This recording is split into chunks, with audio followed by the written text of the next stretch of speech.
আসসালামু আলাইকুম।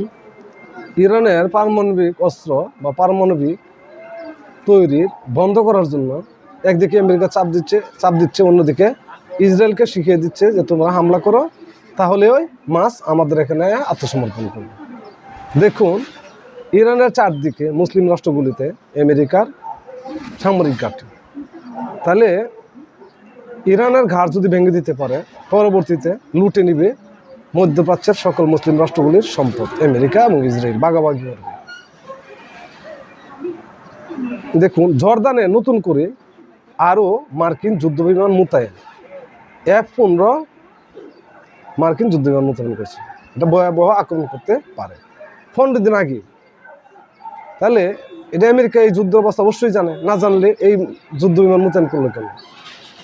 আবার ইরান ইসরায়েলে হামলা করতে চাইলে এই জর্দানের আকাশ ব্যবহার করতে হবে। জর্দানে ইরানের ক্ষেপণাস্ত্র এবং ড্রোনগুলি আটকিয়ে দেয়। তাহলে ইরান কত ভয়ানক বিপদ আছে দেখুন। তাদের ভাই বন্ধু সবাই অসহযোগিতা করছে ইরানকে। দেখুন, আমার দেশ পত্রিকার অনলাইন থেকে পাঠ করছে, পাল্টা 100 ড্রোন ছুড়ছে ইরান, দাবি ইসরায়েলের।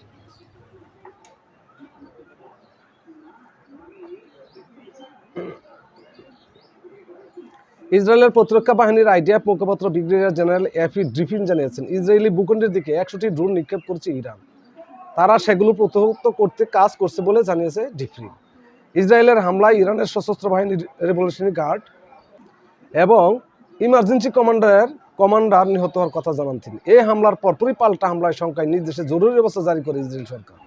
এদিকে ইরানের রাষ্ট্রীয় টেলিভিশন জানিয়েছে, এই হামলায় ইরানের একাধিক শীর্ষ সামরিক কর্মকর্তা ও পরমাণু বিজ্ঞানী নিহত হয়েছেন। নিহতরা হলেন ইরানের সশস্ত্র বাহিনী প্রধান Mohammad Bagheri, Islamic revolutionary guard কোরের আইএসআরসি প্রধান commander Hossein Salami, Khatam al Anbiya central হেডকোয়ার্টারের কমান্ডার গোলাম আল রশিদ, পরমাণু বিজ্ঞানী ও ইরানের পারমাণবিক শক্তি সংস্থা IOI এর সাবেক প্রধান ফেরিদুন আব্বাসি, পরমাণু বিজ্ঞানী যিনি ইরানের পারমাণবিক অস্ত্র কর্মসূচির সঙ্গে যুক্ত ছিলেন মোহাম্মদ মাহদি তেহরানসি। এছাড়া ইরানের সর্বোচ্চ ধর্মীয় নেতা আয়াতুল্লাহ আলী খামেনির শীর্ষ উপদেষ্টা আলী শামখানিও গুরুতরভাবে আহত হয়েছেন বলে জানিয়েছে দেশটির গণমাধ্যম।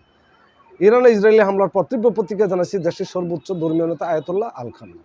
ধৈর্য ধরুন, যুদ্ধ বন্ধ করুন, আমরা যুদ্ধ চাই না, শান্তিপূর্ণ উপায়ে ফয়সালা চাই, যুদ্ধ নয় শান্তি চাই। সবাই ভালো থাকুন।